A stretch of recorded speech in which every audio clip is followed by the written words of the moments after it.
サムライリーグは6月に開催される第63回近畿実業団検討大会を応援しております。出場される選手の皆様のご健闘をお祈り申し上げます。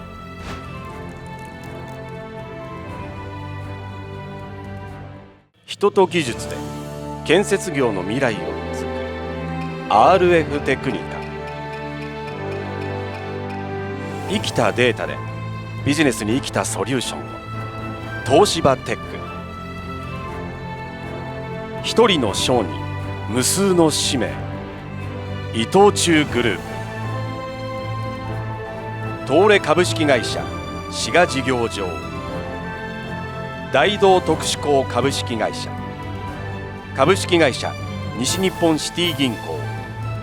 パナソニック株式会社エレクトリックワークス社。住友電機工業株式会社。JP ロジスティクス株式会社。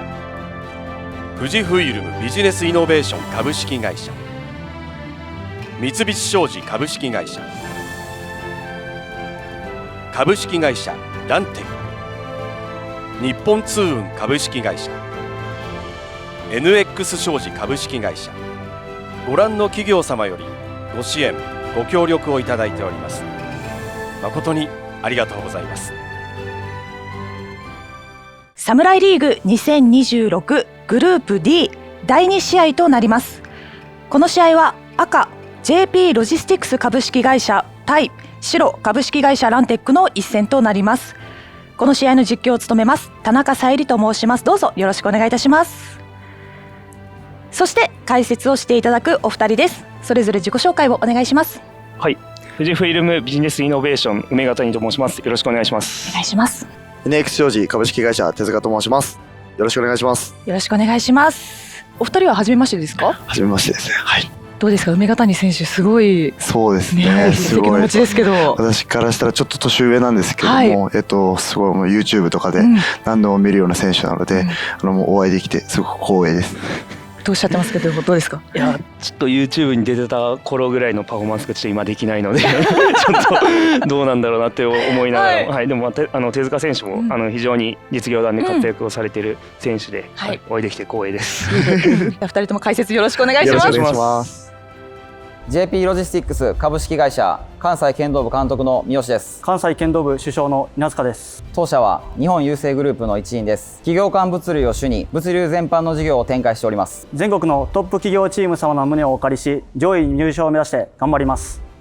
頑張るぞ。お株式会社ランテック剣道部監督の森田泰道です。剣道部主将横山です。弊社は冷凍冷蔵食品の低温輸送に強みを持つ総合物流企業です。私たちランテック剣道部は2018年に創部し8年目になります。まだまだ旅の途中ですが、このサムライリーグで大きな爪痕を残して波乱を巻き起こしたいと思います。いくぞ。いきます。さあ、それではお二人にちょっとここで質問があるんですけれども、まずは梅ヶ谷さん、はい、団体戦ならではの難しさだったり面白いところってどんなところがありますか？そうですね、やっぱり個人戦と違くて、やっぱり前の展開で、どういうふうになんていうの勝負を組み立てていくかっていうところで、例えば前が取ってきたら自分はもう守りで後ろにつなげるだとか、逆に前が負けてきたら自分が取りに行くとか、でこう助け合いができるっていうところが非常に面白いのかなと思ってます。はい、ありがとうございます。では手塚選手、団体戦の魅力どんなところでしょうか？そうですね、いい意味でも悪い意味でも、奇跡を起こしやすい競技なのかなとは思ってまして、やっぱり今梅ヶ谷さんが言ったように、前が負けてきて後ろで取り返すこともあれば、前で勝ってきてあと後ろは守るっていうチームワークの大切さとかも学べると思うので、そこが面白いところかなと思います。ありがとうございます。さあ、それではグループ D 第2試合先鋒戦が始まります。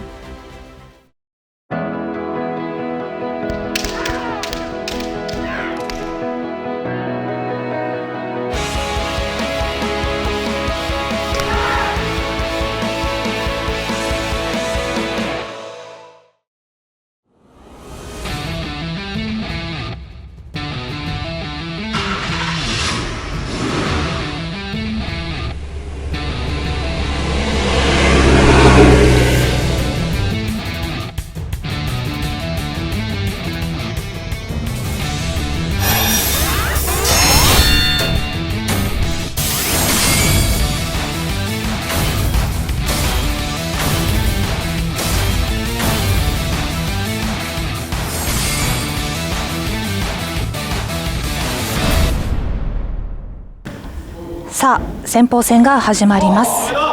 赤竹内柊選手、白横山段選手。さあ試合が始まりました。赤の竹内選手は身長が178センチで、一方の横山選手も身長がとても高い181センチ。お互い長身長同士の戦いですね。そうですね、これは同い年ですし、はい、段位も同じですし、身長も似通った身長と、非常に面白いですね。梅ヶ谷選手もこのお二人とやったことはありますか？いや、私はちょっと対戦したことはない。経験は、はい、ないんですけれども。手塚選手はありますか？ないですね。ないですか。はい。はい、さあ先方でこんな高い身長の来られるとね、本当あれですね、困ります。おお、いいとこ。今白の横山選手が面取りましたね。梅ヶ谷さん、お願いします。ちょっと竹内選手が足を止めてしまったところを、思い切って飛び込んでいったっていう風な場面になるかなと思います。なるほど。はい。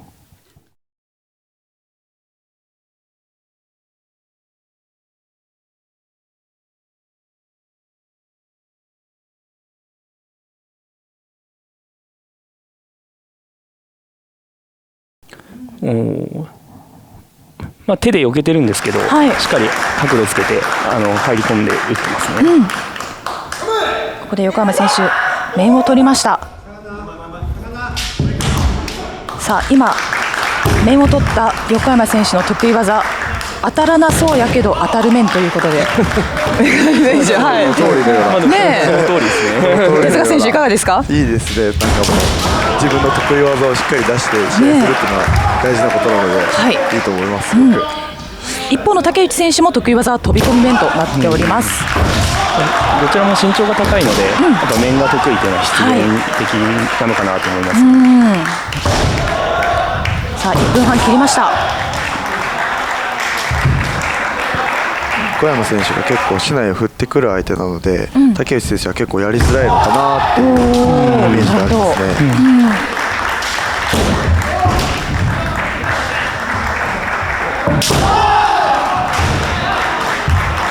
竹内選手取り返しにいってるんですけど、横山選手が引き技とかをしっかり打ってるので、はい、気が抜けないというところであまり捨てきれないんで、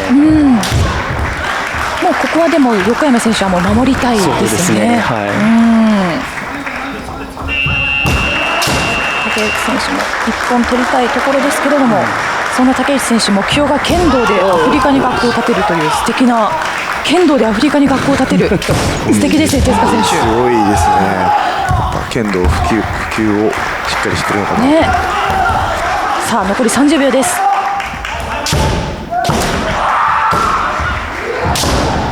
こういう微妙な間合いで技を出して、相手に捨てきらせないというところがうまいですね。なるほど、は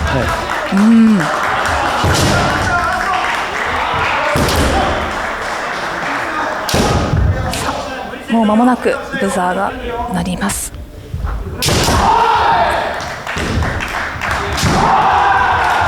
ブザーが鳴りました。先鋒戦は竹内選手対横山選手は白の横山選手の一本勝ちとなりました。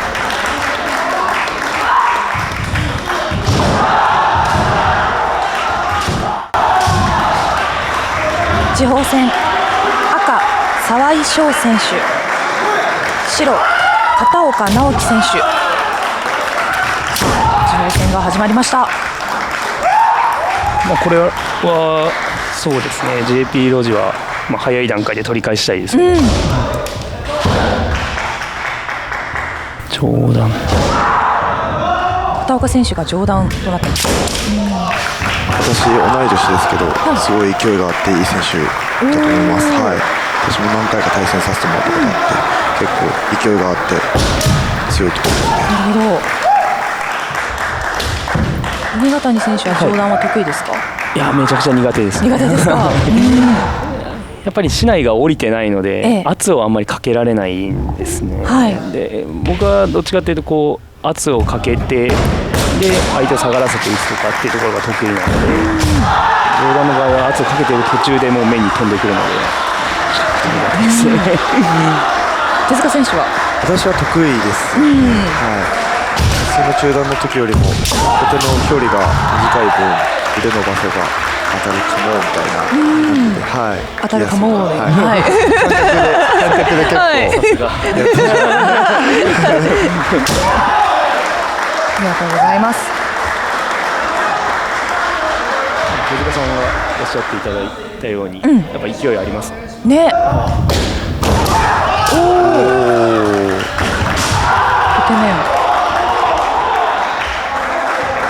さあ1分半切りました。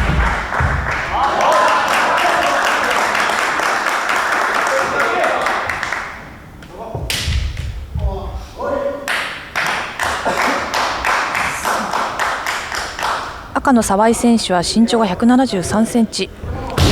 畑岡選手、白の畑岡選手も172センチとなってますね。多分身長同い年ぐらいですね。同じぐらいでやりやすそうな、はい、年齢も同じですかね。はい。おお、いいとこ。惜しいですね。今の惜しい。惜しかったですね。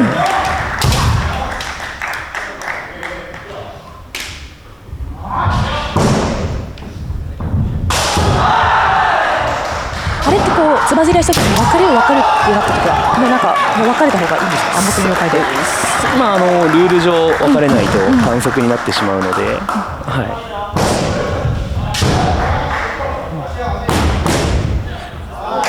ただ澤井選手非常にいい技出して、はい、惜しい技が何本も続いてます。押してるのは今澤井選手ですね。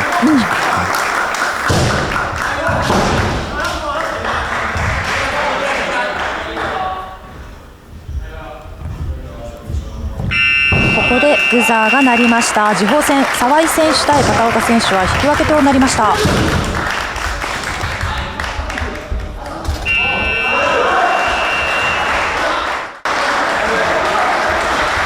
後哨戦です。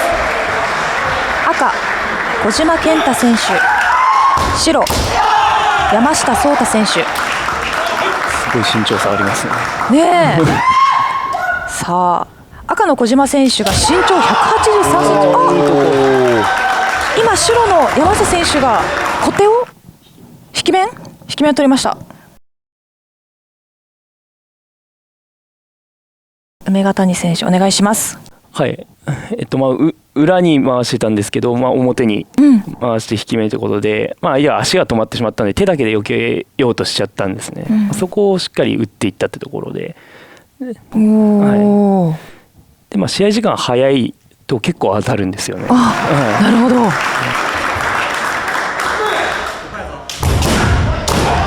山下選手の引き面が当たりました。すごい高身長の小島選手に。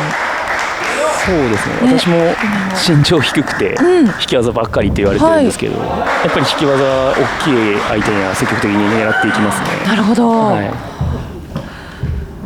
手塚選手は引き技得意ですか？はい、私も結構高校生の時とかは取ってた技ですね、引き技は。はい、一番相手が気を抜く瞬間でもあるかなとは思うので、結構打ったりはしますね。こういうところとか。なるほど。打った後、打たれた後はやっぱ相手も気抜くところなんで。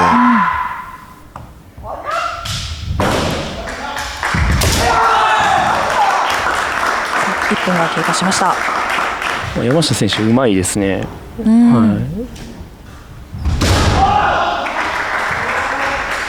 身県が福岡県ということで、梅ヶ谷選手は知ってますか？この方は。ちょっと年が離れてるのであんまり存じ上げなかったんですけど、でも非常に強いなと思う。九州ならではのなんて言うんでしょうね、先に仕掛けていくっていう仕掛けの速さってところがあるのかな。さあ一方の小島選手は滋賀県出身となっています。小島選手もやっぱり得意技面って書いてるだけあって、非常に伸びてくる面が印象的です。今のも惜しい好きですね。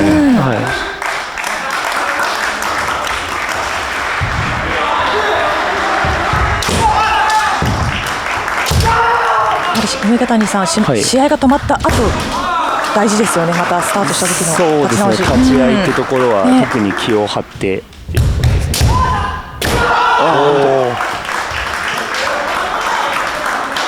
やっぱり基本的には山選手守ってるんですけど、守りながらもしっかり手を出していってるので、そこが非常にいいと思います。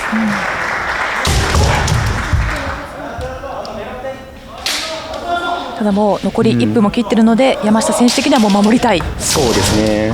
ですよね。まあ先方も勝ってるので、ここでの一勝はかなり大きいと思いますね。残り30秒切りました。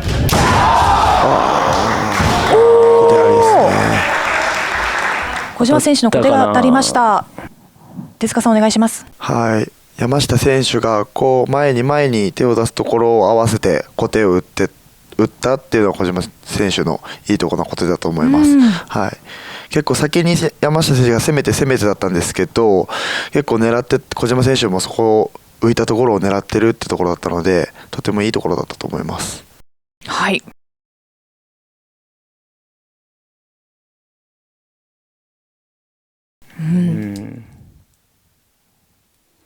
梅ヶ谷さんはどうですか。はい、大丈夫ですかね。大丈夫です。はい、いいところです。はい、小島選手が小手を取り返しました。惜しい。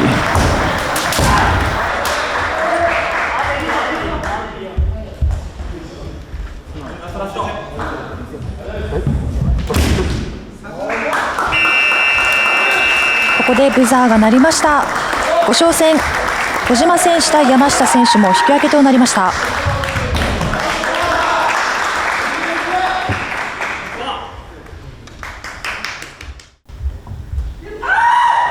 中堅戦です。赤、今田貴人選手、白、安藤大輝選手。さあ、中堅戦が始まりました。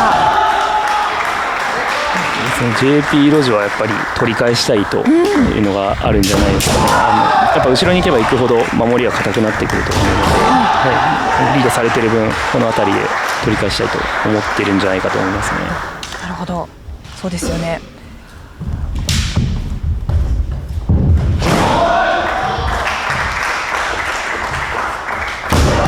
手塚選手も今までの流れどう見てますか。そうですね、先方が、JP ロジスティックスさんは先方1本取られて、取り返したいというところもあるんですけど、やっぱここで2勝取られてしまうとまた痛くなってしまうので、今田選手的には難しい入りかなとは思いますね。そして安藤選手も、積極的にもいかず、やっぱ1勝1本、3分で1本取れたらなっていうところだと思うので、ここが大事になってくるかなと思います。中堅戦です。さっきの引き逆動もかなり惜しかったですね。赤の今田選手は得意技が気合いの入った発声となってます。すごくいい発声をしてたと思います。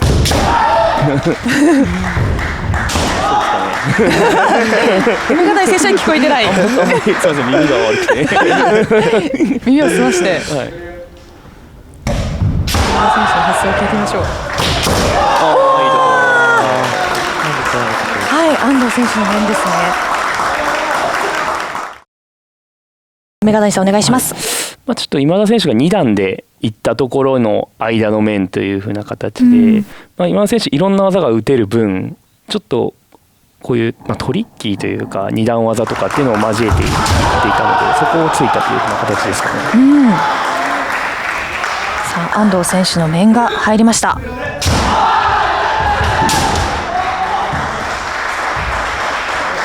もう今田選手も取り返したいところですよね、手塚さん。そうですね、今の引き逆動からの流れはもう完璧だったと思うんですけど、やっぱそれで取れると思って焦っていくと今みたいに乗られてしまうので、やっぱりここは冷静に1本返して後ろに回したいですね。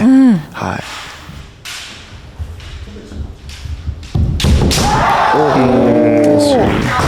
2段技うまいです。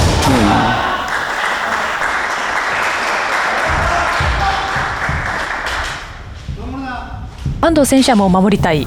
そそうですね。ですよね。守りたいと思いますね。ここで2勝目はかなり大きいので、残り30秒です。そんなに守ってないですね。なんか見た感じ。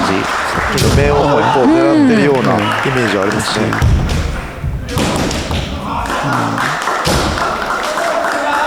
バランテックさん引き技うまいですね、みんな。はい。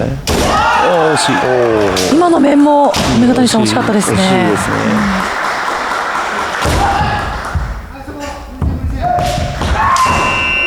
ここでブザーが鳴りました。中堅戦、今田選手対安藤選手は安藤選手の一本勝ちとなりました。3勝戦、赤小島祐希選手、白杉本拓磨選手。さあ今のところ2対0でランテックの方が有利ですね。やっぱり皆さん引き技うまいですね、ランテックさん。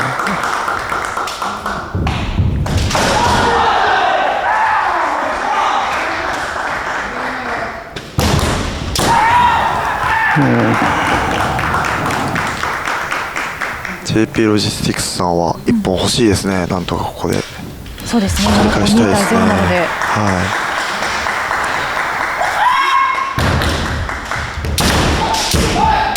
そうですね、若干杉本選手も守り気味になってますね。はい、いいと思います。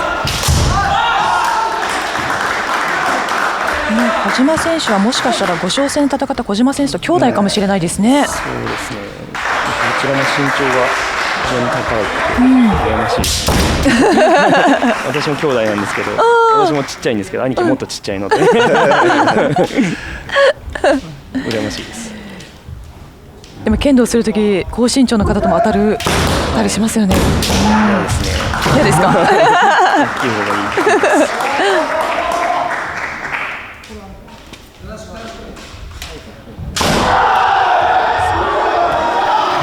赤の小島選手が1本欲しいところです。ここでは惜しいですね。小島さん惜しいですね。惜しいですね。タイミングはどうぞバッチリなんですけど、やっぱ小島選手が打ち切ってなかったので、まあちょっと拾いづらかったのかなっていうところはありますね。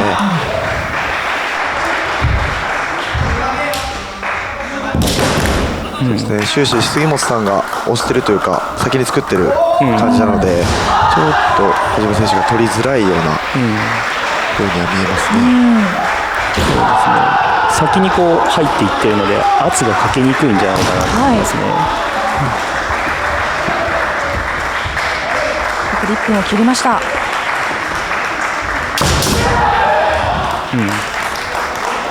やっぱり杉本選手はやっぱり安全な技、小手だったりとか引き技だったりとかで、ついていってうまくさばいてますね。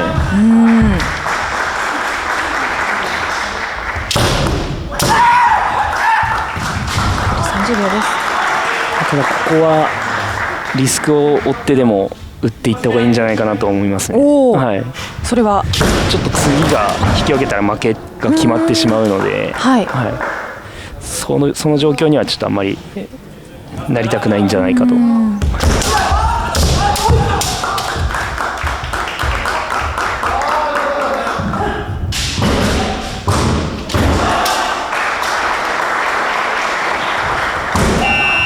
こでブザーが鳴りました。3勝戦、小島選手対杉本選手は引き分けとなりました。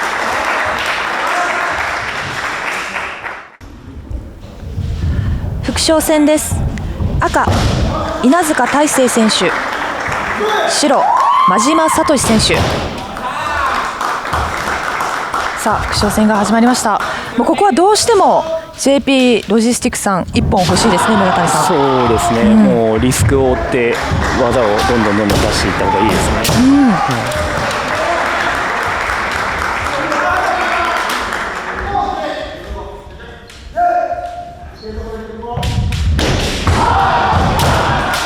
赤の稲塚選手の得意技は小手となっています。一方で真島選手、白の真島選手は得意技が面となっています。真島選手はもう勝っているので、多分そんなに面とか飛んでいかないんじゃないかなと思いますね。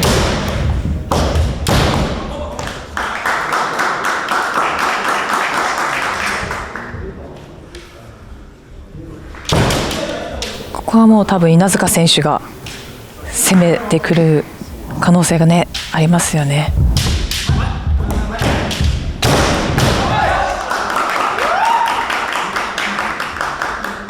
そうですね、稲塚選手狙ってますね。はい、あんまり技をパンパン出すタイプというよりはこう狙いすましてる感じがしますね。今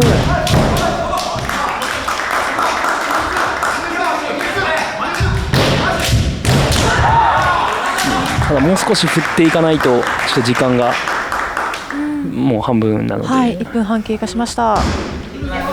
真島選手に先に取られてる感じがしますね、今の稲塚選手だと。なんとか稲塚選手1本取りたいところです。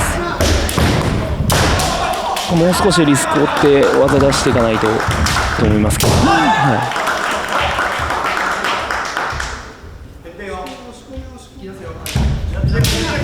残り1分です。ああ、いいとこ。面当たってなかった。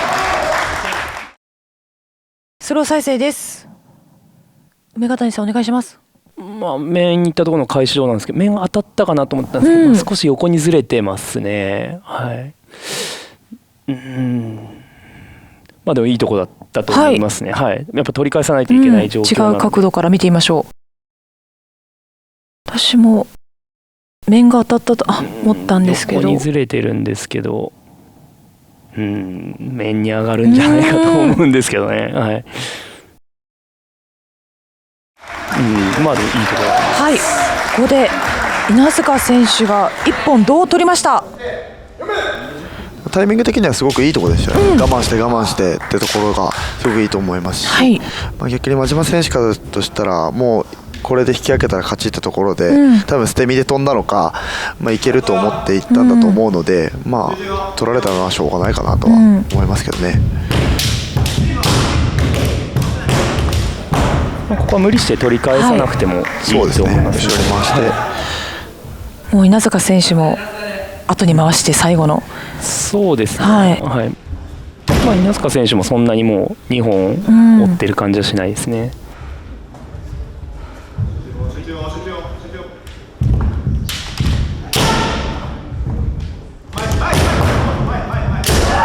惜しい。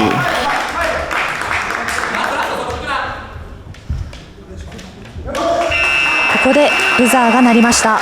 副将戦、稲塚選手対真島選手は稲塚選手の一本勝ちとなりました。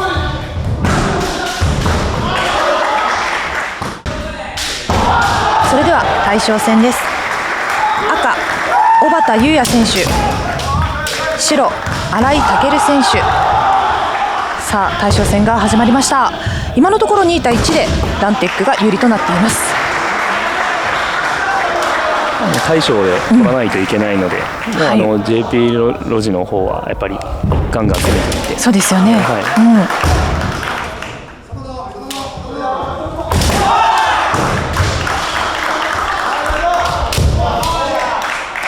まずは赤の小畑選手が1本欲しいところですよね。でもランテックさんも全員やっぱりうまいですね。一方的に守るだけじゃなくてやっぱりちょくちょく技を出していってるので、反則も取られにくいですし、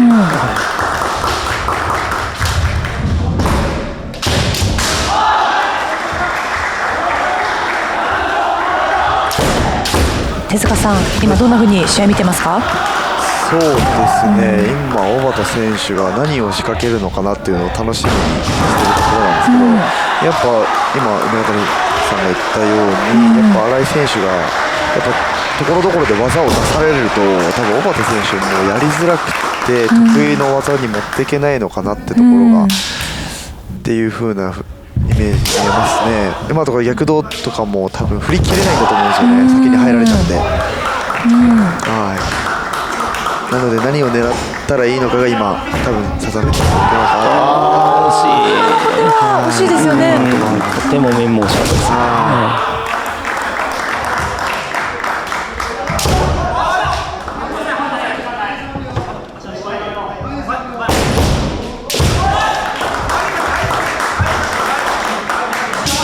小畑選手からするとステキっていったところ返し技とかやられるのが多分怖いのかなっていうところで見えるので、下の技をどんどん攻めてるのかなって思いますね。狙いはいいですね。あれ選手は絶対アウト打ちを逃さないのがいいところですね。そうですね、非常にいい技は出てるんですけどね。このとても惜しかったです。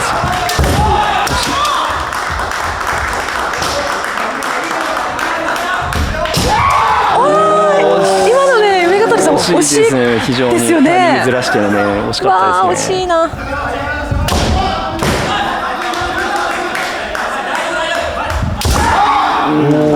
惜しい技は出てるんですけどね。もう一本取りたい気持ちが伝わってきますね。そうですね。ここでブザーが鳴りました。大将戦、小畑選手対新井選手は引き分けとなりました。よってランテックの勝利となりました。ここで改めてスコアを振り返ってみましょう。梅ヶ谷さん、いかがだったでしょうか。そうですね、非常に均衡した試合で、見応えのある試合だったかなと思います。